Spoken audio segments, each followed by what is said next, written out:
Have you ever felt gremed or overmirthed? What does it mean to be in a hubble-shubble, a bobbery, or a foofara? And how would you expect to be treated by a questmonger?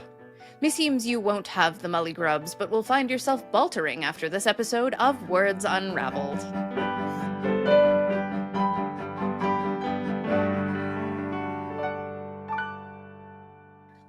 We're back. Welcome to another episode of Words Unravelled. In this edition, we are resurrecting some long-lost words.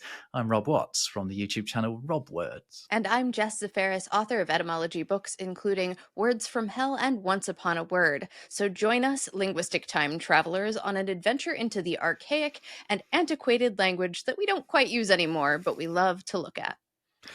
There's a lot to go on here, isn't there? Because over the past 1,500 years that English has existed, we've had a lot of words. We've lost a lot of words. We've had Old English words that have been replaced by French equivalents or by Old Norse equivalents or by Spanish equivalents, by equivalents from all over the place. So there is a wealth, a gold mine of antiquated and extinct words to choose from here. Jess, where on earth do we start? There's so much here, and that doesn't even get into the different dialects we see and the words from those dialects. One thing that I notice whenever I talk about this particular topic is that someone in the comments will hop in and say something like, well, my aunt still says that, or this is still popular in Appalachia or wherever else. I just said that like someone from Appalachia or Appalachia, depending on where you're from. But, a term that may have survived in Yorkshire may not come up frequently in New York City. So, little caveat there for anyone in the comments. We'd love to hear if any of these terms come up in your daily life or if you've come across them in literature or elsewhere as well. I would love to start out with a couple of words that I think should make a bit of a resurrection. I mean, honestly, we can bring back any of the terms that we're talking about, but like useful antiquated words that we have a bit of a lexical gap around now. Okay, so these are going to fill some sort of niche in our lives, and we can go forth and use them as of now. Absolutely. For example, the word meseems. In the 14th century, meseems was used much in the same way as the word methinks, but instead of I think, it means it seems to me. Meseems it. Mm-hmm. Is that right? This is a curious word, meseems, more along those lines. Oh, okay. I am going to genuinely use that. I mean, I like that someone using the word "methinks" is not normally like a. It It's does not sound normally a good sign. a little devious. Methinks. Meseems the lady doth protest too much. Absolutely. Another one I think is really handy is eftsoons. In Middle English and continuing into the 17th century, the word eftsoons meant soon afterward. So you might say something like, I'll see you eftsoons, our latest meeting. And actually, there are a few sort of old time frames that we've lost that we could keep. Some of them are really obvious. Like we used to call a year a 12-month, which makes perfect sense, doesn't it? The old English word for an hour was stound, right? Ooh, interesting. S-T-O-U-N-D. Yeah, Germanic languages all have a word sort of along those lines. Like here in Germany, an hour is eine Stunde, right? But the old English word for, before we got this French import of hour, was stound. And actually there are a few sort of other sort of old words that we've fairly recently lost in terms of measures and stuff. Because you know the difference between a British billion and an American billion. Tell me. In Britain, we used to refer to a million as a billion, rather than, as we routinely do now, we used to refer to 1,000 million as a billion. That makes sense. Yeah, because to me, it seems to make sense that when you start to double up the words, then that's when you need a new word. But up until that point, it's fine. Though I can see why a billion would sound simply like 2 million. Yeah, yeah. I actually don't know the etymology of billion in that way, but we had a different word for 1,000 million, and that was milliard. Milliard. Interesting. That sounds like a duck or a million ducks. Yes, it's yeah. You have a million ducks. You have a million mallards. I suppose you've got a. Yeah, actually, it's very similar to that. Not to be confused with myriad, although it's not impossible, I suppose, that there is an etymological link. But a myriad is 10,000. And while we're getting ahead of criticism, a few weeks ago, I described a myriad of. something. People didn't like that. They didn't like that. They're like, hey, no. It is perfectly accurate to do either way. Like myriad can be one Yeah, or the saying, other. oh no, it's got to be an adjective, not a noun. There are myriad ways, not a myriad of ways. But I did double check, and yes, both of them have been legit in the English language anyway since like the 16th and 17th Oh, centuries. absolutely. I grew up with like a myriad of, and I was surprised to see people using it as an adjective. But again, I'm sorry, I forced us into digressing. I just No, wanted I'm to, so to glad. pounce on that sound. You mentioned a 12-month, right? Yeah. Some of the Old English words for months are actually really interesting. Like February was Solmonath, meaning mud month at the time. March was Hreithmonath, which meant quick month or a month of nimbleness and activity. April was Eastermonath, which makes sense. There's a really good one, 3 milky month. Oh, that one's fun because you can milk the cows 3 times in that month because they're so fertile. Yeah, 3 times a day, supposedly. I'm not sure. I can't remember which month it is. I want to say it's May, maybe. The one I was thinking of was November, which is Blotmonath, meaning blood month, because that was when the early Saxons prepared for winter by sacrificing animals, which then they butchered and then stored for food. So that one's kind of fun. Yeah, it does feel a little bit of a shame that we've lost some of these, but at the same time, Blood Month, and no one's looking forward to Blood Month. Right. Instead, we choose the words based on the Roman calendar that have the wrong numbers in them. Yes, So. yeah, of course, because the Romans didn't have a January and February for a very long time. They just sort of wrote those 2 horrible months off as a nothingness and started their year in March instead. You know, honestly, I'm good with that because, like, I live in New England, and those particular months, I would gladly sleep through. Yeah, me too. I'd just hibernate for them. Why not? I used to love winter, but these days, like the older I get, the more of a summer creature I become. Though fall wins every time. It's gorgeous up here. I did find some lovely words for time of day as well, actually, while we're at it. There's an old word, Saturnight, which referred to Friday evening, so the eve I like of that. Saturday. But there's also an old word for dawn, which was day rim. Ooh, I which like quite that. Yeah, that's a 13th century word. And also another word is end day that we don't use anymore, although you can kind of guess what it means. It's not particularly pleasant. That one seems pretty transparent. It is the day of your death, your end day. Dayrim is great, though it immediately calls to mind the game Skyrim, which is probably my favorite video game of all time. It also, I mean, that game is great because it has a ton of like Old Norse influence in a lot of the character and place names. So that's a fun one, but maybe we'll do video game focused words another time. Yeah, no thanks. Never mind, I'll do that one. You do that one on your own. Get one of your geeky mates on to do that one. I haven't played a computer. I used to make computer games. Yeah. Did you? I used to make Flash games, if anyone can remember. Oh yeah, Flash. Absolutely. I made my first ever $100 by selling a Flash game. That's the most millennial activity I can possibly think of. Yeah, I know. I was a marvelous little dork. I should have kept it up. Sure, there's far more money in it than etymology. Yeah, I mean, we'll see. We could be etymology billionaires, but the like first the other kind. etymology unicorn. Right, there we go. You mentioned time-focused words, and that reminded me that in the 14th century, a clockmaker was called an horologer, from the same word as like hour and whatnot, which I think is really cool. And then an horologe was like a timepiece or a sundial or an hourglass. And that makes sense because a timepiece in French is an horloge, which is a clock or such.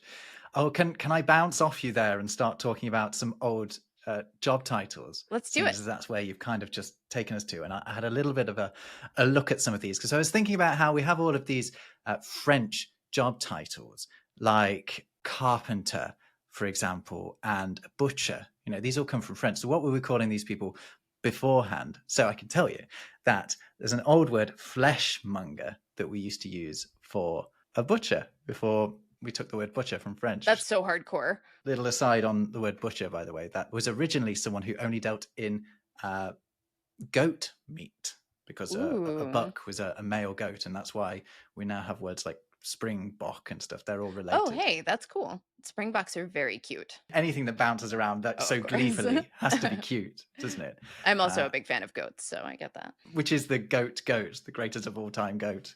Maybe it is the springbok. Other types of mongers, by the way, you could have a quest monger, which actually you wouldn't be able to guess what that is because it sounds like a great thing, a questmonger.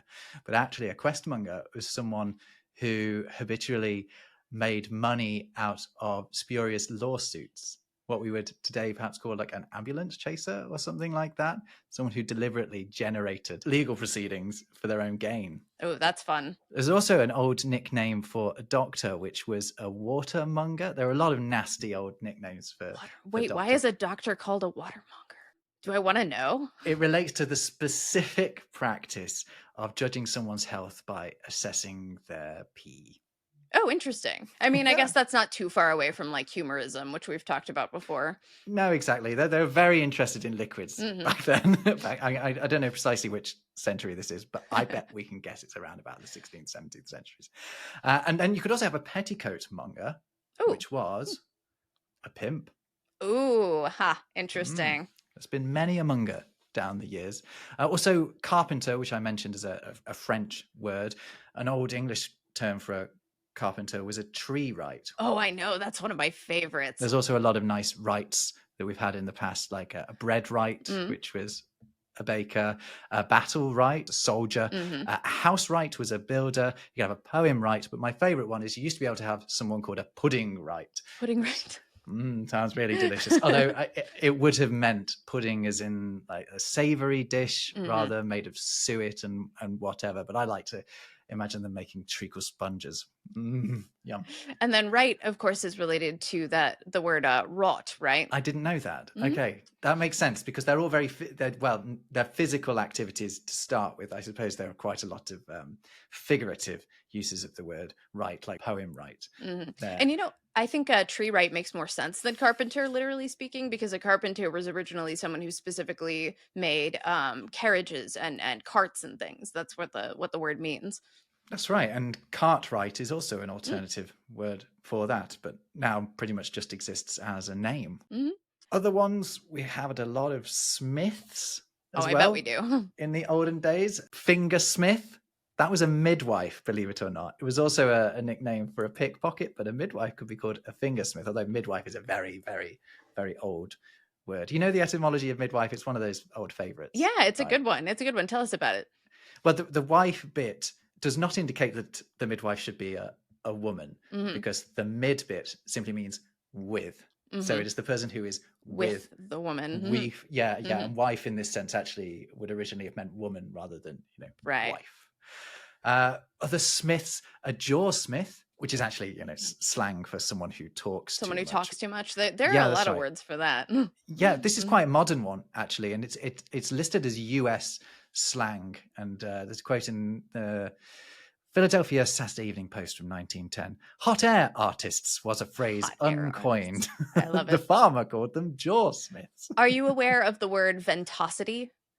No, I'm not. This is a Latin coinage, Latin-derived coinage that's first found in the 14th century, but was found as recently as the 19th century.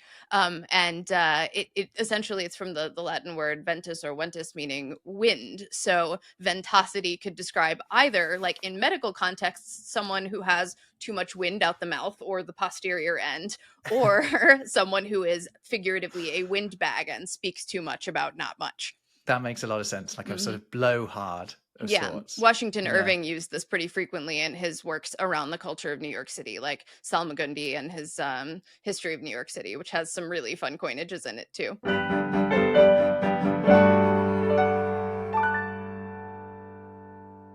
Are you aware of the ending of the word spinster and its agent noun relations to other words? Yeah, I enjoy this one though, and I think everyone else will too. This is one of my favorites. It's so interesting. Unmarried women over a certain age these days are called, well, sometimes. I don't think we use this word that often now, but spinsters. It's not nice, is it? Right. But it's originally just a word for a woman who spins thread for a living, and it's structured just in the same way as words like trickster or gangster. That's an agent noun ending. But on trickster and gangster, it's gender neutral. But in Middle English, the ster ending was feminine, specifically in the same way that like A butcher, a lawyer, a cobbler, or a chandler have the er ending on them. That's a gender neutral or masculine ending. Ster was a feminine agent noun ending.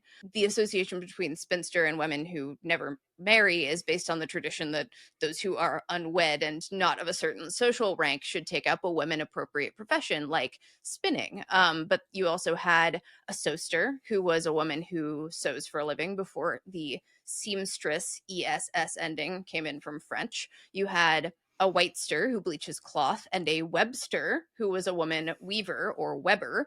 And indeed, like the Old and Middle English surnames, Webster, Brewster, and Baxter were all originally words for professions and women doing them. Yeah, a Baxter was a baker. A right? bakester, exactly. I love that one. So interesting. I once got sent to interview a brewer, and it was a lady brewer, and she insisted that I refer to her as a Brewster. Beautiful. I live near Brewster, New York, and I wonder to what extent there were any women brewers there.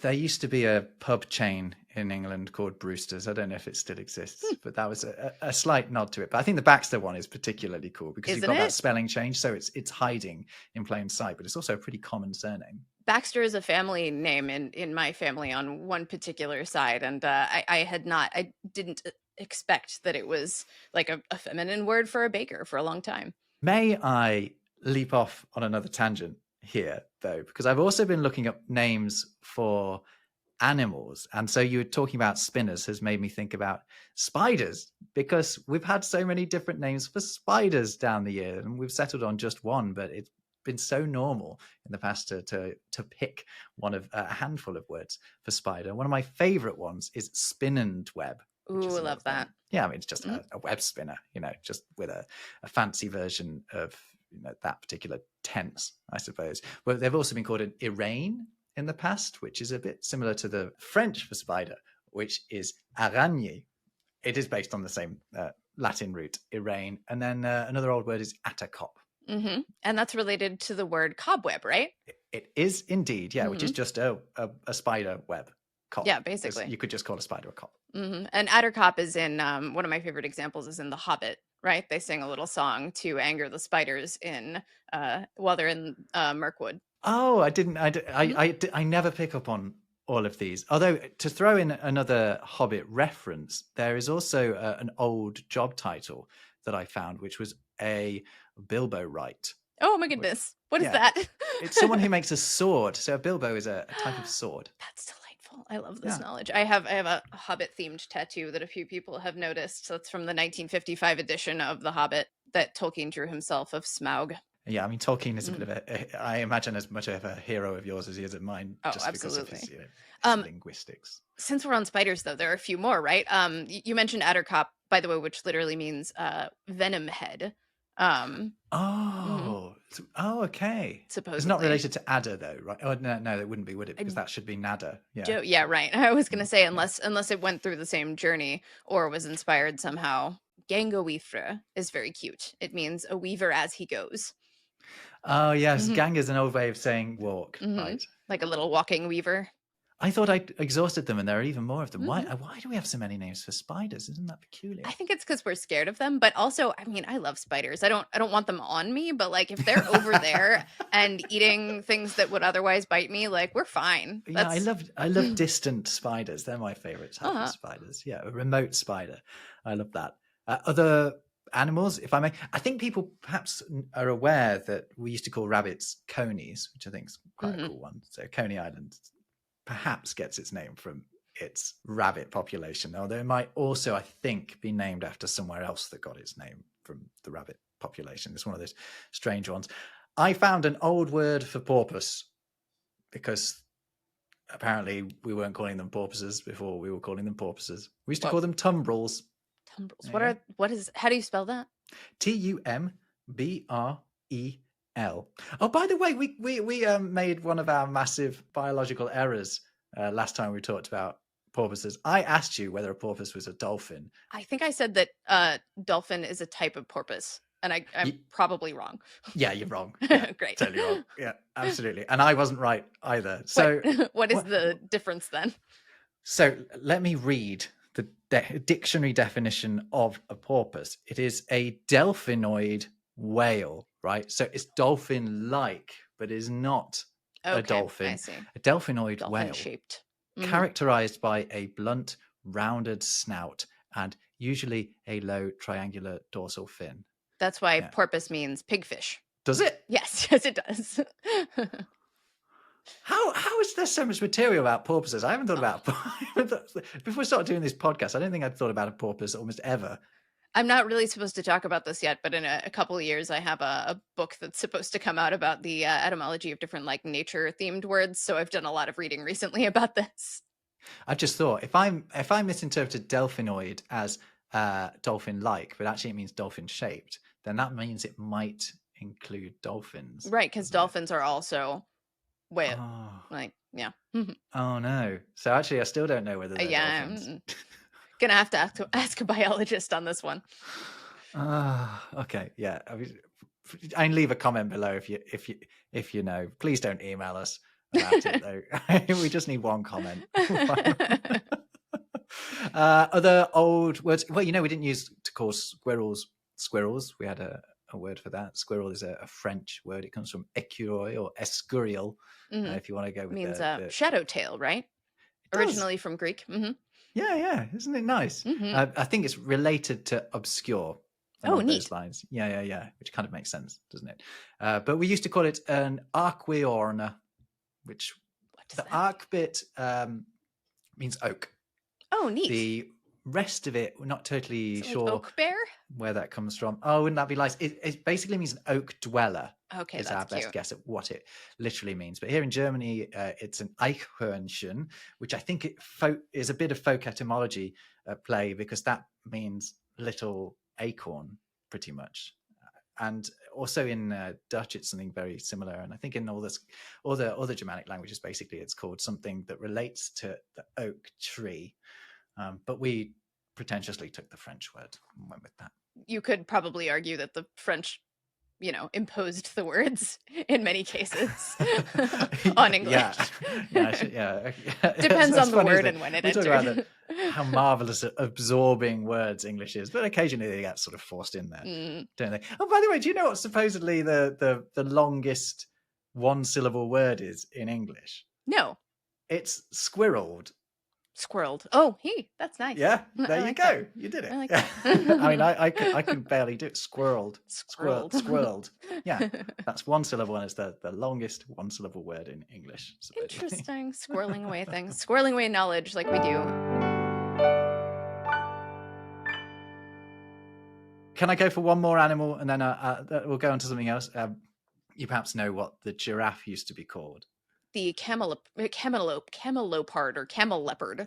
That's right, the camelopard. Yeah, but that wasn't the only old name for it. I mean, it's kind of obvious why it's called a camel leopard, and I think it's perfect. I don't know what child they got to come up with that, but I actually really admire their imagination. It reminds me of the illustrations you see in bestiaries drawn by people who may or may not have seen the animal, being like, it's got a unicorn horn, and it's the size of a tank, and it's... Yeah. And we could have mentioned camelopard in our episode about space as well, because it's a southern hemisphere constellation. But there were other Middle English names for the giraffe as well that weren't giraffe, which, by the way, comes from Arabic, zarafa. Zarafa, yeah. Yeah. But we also used to call them briefly a jaffaunt. Right, I want to know where that one came from. Yeah, so the faunt bit is influenced by the fant in elephant, basically. Exotic animal would just stick the same kind of ending on it. And then we also used to have a raffle, Orafle. Interesting. I think it's just from the Latin take on that same Arabic word. Yeah, I would say that would be what I would expect. I like a raffle, though. I do recall... I alluded to a rhinoceros sort of loosely, but I recall monoceros was also a different word for either a rhinoceros or a unicorn, depending on the context. Yeah, anything with one horn, right? A single horn. So I don't know, like a sick bull, right? Which, I mean, frankly, I think that we should call one-horned rhinoceri a monoceros or a unicorn in some contexts. You just call it a unicorn. I mean, it technically fits the bill. Right? It's a heavy unicorn. That word turned up in a book that I was looking through while researching this, actually, monoceros, monoceros, whatever. It's a book by a guy called Herbert Coleridge, who was the grandson of Samuel Taylor Coleridge, but he was also secretary of the Philological Society up until the age of 30 when he died of TB. He didn't live very long, but he did live long enough to write a book called A Dictionary of the First or Oldest Words. And it is a dictionary of words, every word that he could possibly find in every bit of literature that he could possibly find from the 13th century. He's just listed them all. He's kind of updated them to make them seem up to date for when he wrote the book, which would have been in the sort of 1850s, thereabouts. It got published in 1862, but that was after he was dead. Sort of more pronounceable or understandable to a then modern ear. Yeah, exactly. Yeah, they've been slightly adapted, so it's actually really nice for us as well. We're not trying to get around the old English pronunciations, pre-vowel shift words. trauma. Yeah, exactly. But there are a few really sort of useful synonyms in there. For example, you've got apertly, which is a synonym for openly. You think of like an aperture is an opening, so it's something you could say something apertly. You're saying it openly as well. Bemothered is a nice word. I mentioned this in one of my videos a while back where I covered a few of the words from this book. That is to be confused or perplexed, and actually exists, or at least a relative of it exists, as a dialect word in my part of England, I think in the north of England, in the form of mithered, where if someone's really bothering you, they're mithering you. That's lovely.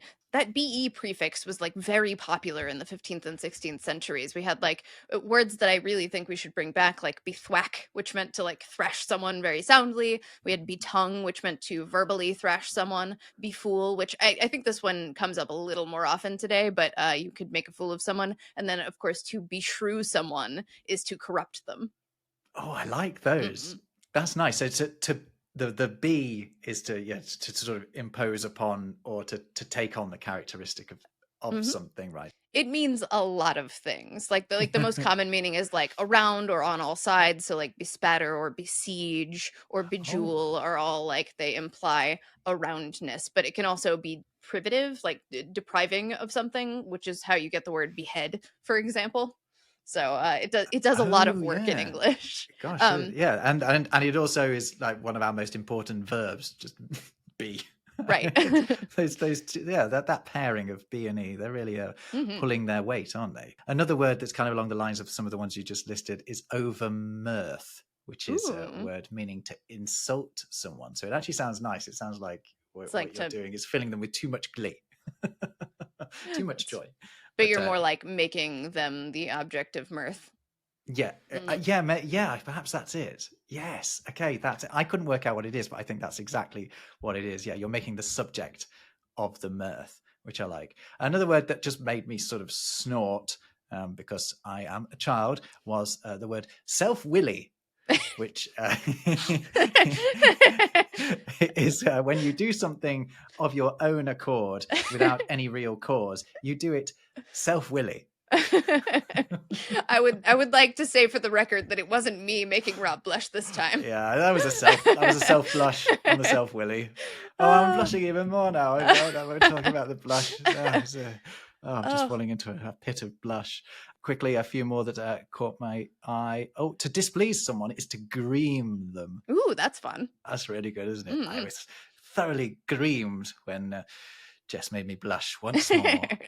Afterblizzard is a nice term. Afterblizzard. It means pregnant, which you would never guess. Yeah, that sounds naughty. That sounds like it has a naughty implication to it. Yeah. Okay, so it's one of those ones where the etymology is not certain, but I think it's probably related to the word blossom. So you've been afterblizzard is kind of you've been, I don't know, fertilized. What do I mean? Can we move on to? By the way, when you eventually get to the end of the subsequent 9 months post blizzarding, you will off-ken which is to give birth to a child, to bring forth, to Ken. Chill out. Does that mean... Okay, all right, I'm fine. All right.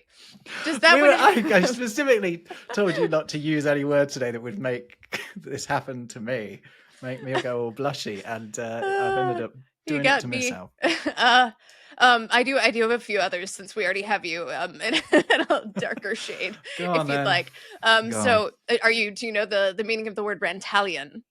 No. So this one is recorded in this is a Francis Groves word, which, as we know, he wrote the 1785 Dictionary of the Vulgar Tongue, and it's highly editorialized, but it contains some amazing words. And this one means one whose scrotum is so relaxed as to be longer than his penis.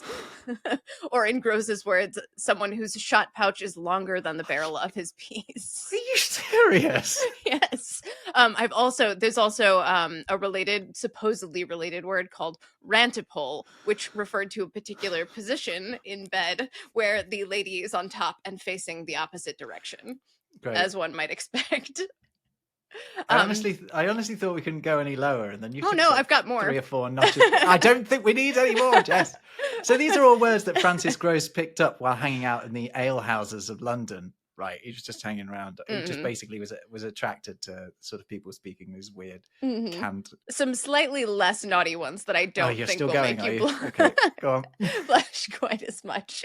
But one of my favorites is calipigian, which I think this one still comes up sometimes. I'm sure you know this one. But it means having a beautiful posterior, and it's named particularly after a statue of Aphrodite called the Calipigian Venus. And at one point in her life, she lost her head, and someone reattached it, but supposedly reattached it so that she's especially looking back over her shoulder at her shapely buttocks. So that one's lovely. Oh, that's quite nice.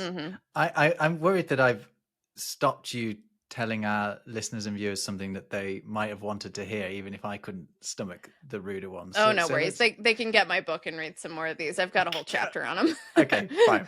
We'll do that. And maybe one day we'll do an episode, Words Unravelled After Dark. Oh, I love it. We go into a few more of these, and I'll just try and make sure I've taken the right pills to keep me calm. Let's see. So another Francis Groves word that I came across was taradiddle, which is a word for like a little white lie. And there are a good number of like Victorian and previous words for liars that also have a degree of fancifulness to them. Like a pseudologist was someone who specializes in falsehoods. And then there was a wrinkler, implying someone who adds figurative wrinkles to the truth. Calling someone a gabber kind of makes sense. But there are a few I don't fully understand, and I need to do a little more research on these. But like hatchet thrower, leasemonger, mogger, and cantergloak. And these I learned about in this fantastic game. It's a card game for our word nerds. It's called The League of the Lexicon. It was assembled by Joshua Blackburn with the help of a variety of other people who specialize in interesting word origins and facts, including myself. And he has there's a whole segment or category of questions on antiquated words in that game. And I've learned a good deal of them from him, which is great. Well, on that friendly plug for our pal, have you got any more? Sure, yeah. So let's see.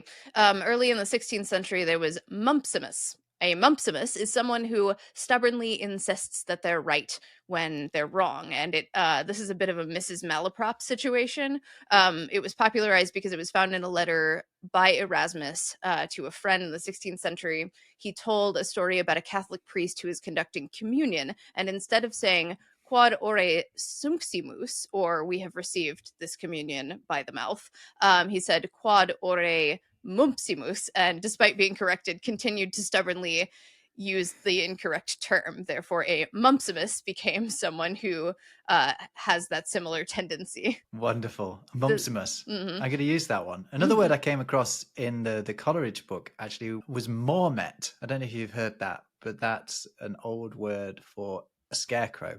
Interesting. It reminds me a bit of the term emmet, actually, which is used in the southwest of England as a way of insulting people who aren't from around those parts. It's the way they refer to the tourists.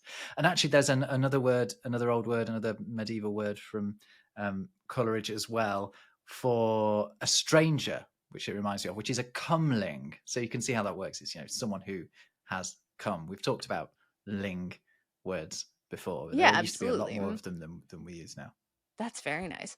Another one that I found is mulligrubs. Although its exact origin is unknown, it's a fit of the blues or like a non-specific abdominal pain sometimes too. Mulligrubs. A lot of interesting words for like various like conditions, like someone who is stertorous snores a lot.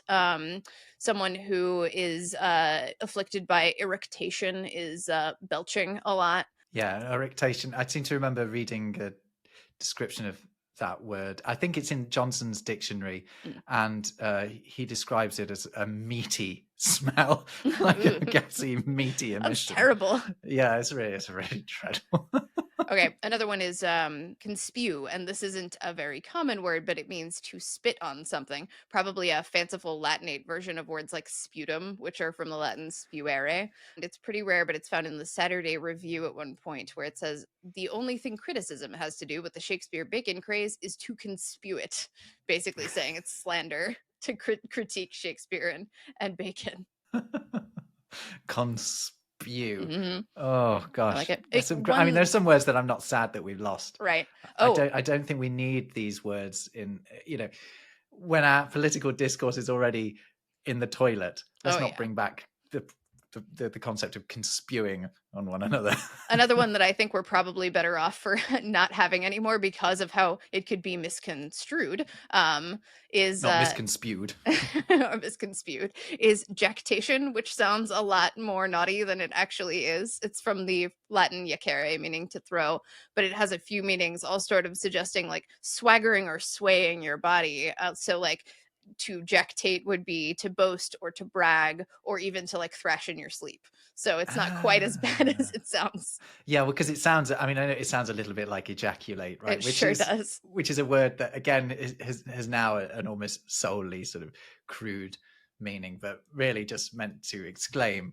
A couple other fun words. I love how many words there are for like a hullabaloo or a brouhaha or a kerfuffle. And we had tons more in the past too. Those are words we still use today. But like hubble-shubble, bobbery, and foofara were all like imitative or onomatopoeic words to describe actions and sounds of like fighting, essentially. I love all of these, Jess. But of all the words that you've been researching, are there any in particular that you're desperate to bring back? Then Absolutely. I have two. One is balter, which is a Middle English word that means to dance gracelessly without particular art or skill, but perhaps with some enjoyment. That's how it's recorded in several different places. But I love that one. I feel like it's so joyful and friendly. And then the other one, kind of on the, if you're not feeling like baltering, then you might want to latibulate, which means to hide oneself in a corner. oh, I love it. Hmm. Well, I will at this point self-willy bring this edition of Words Unravelled to an end. I've learned so many new words during this one. I need to write them all down and put them on my wall somewhere and try and tick off a different one every day. I would encourage other people to do the same. And we hope you will all share some of your favorites in the comments below because there are dozens upon thousands more that we haven't addressed today. So thank you so much for tuning in to Words Unravelled. And I'll do a quick plug for my newsletter here. If you go to robwords.com/newsletter, every week I send out a completely free newsletter. And in there, I have a vocabulary expander in which I try to bring you a new word that you wouldn't already know. Although I tell you what, Jess, I recently put the word catawampus in there, thinking that it was somehow rare and obscure, but apparently everyone in the United States knows the word well. This is true, though it is spelled a little bit differently here and there. Cattywampus, catty, the variations are vast. But otherwise, I'm pretty consistent in coming up with obscure words, I promise. Excellent. And that's a great read. Highly recommend it. Thanks, Jess. Catch you next time. Thanks, Rob.